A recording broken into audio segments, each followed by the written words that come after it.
who will deliver me? I thank God that he will, basically, right? Yes, That's sir. deep. Yes, sir. Notice he didn't say, I can deliver me. Yes, sir. He said, but God will deliver me. Here we are. Yes, sir. Praise the Lord. This is the day the Lord has made. I will rejoice and be glad in it.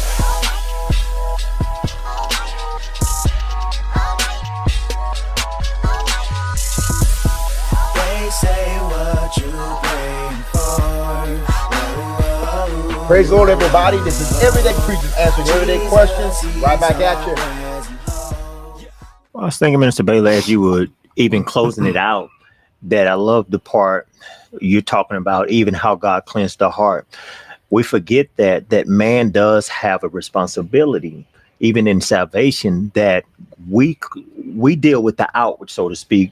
Like Paul said, he disciplined his body and he beat his body. So there was outward discipline that he was doing, but Paul knew it was only the spirit that can change his heart.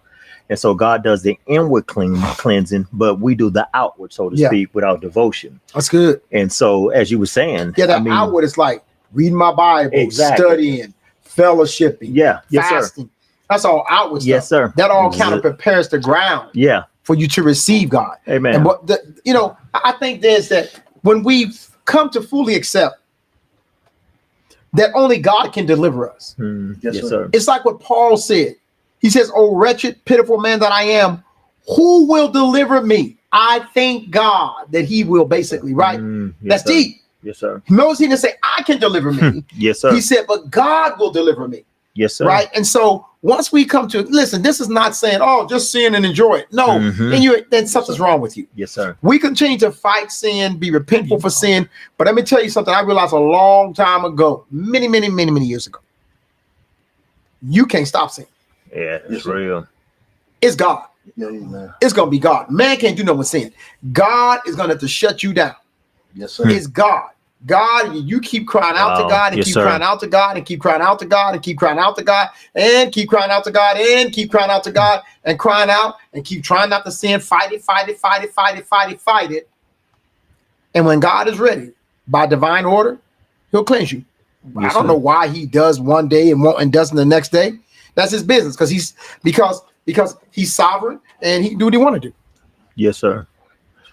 And Minister Bailey, Minister Wanda, I was thinking also, like even the book of Isaiah, like it's a very prophetic book that sometimes people just overlook. And I do believe, as we were just saying, there's, of course, even Old Testament, there's aspects of the application is for us today. Yeah. And even Isaiah also speaking of kingdom ready and kingdom coming.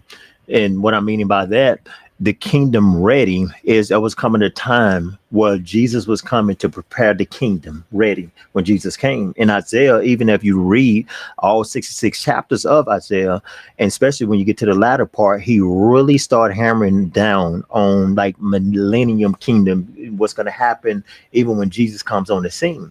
So it was kingdom ready and kingdom come. The kingdom come aspect, and I believe he's dealing with that aspect also, was when Jesus, not only the ready part, he came in the natural body as us to get us ready for the kingdom, went back. Now he's going to come back when the kingdom comes with him next time.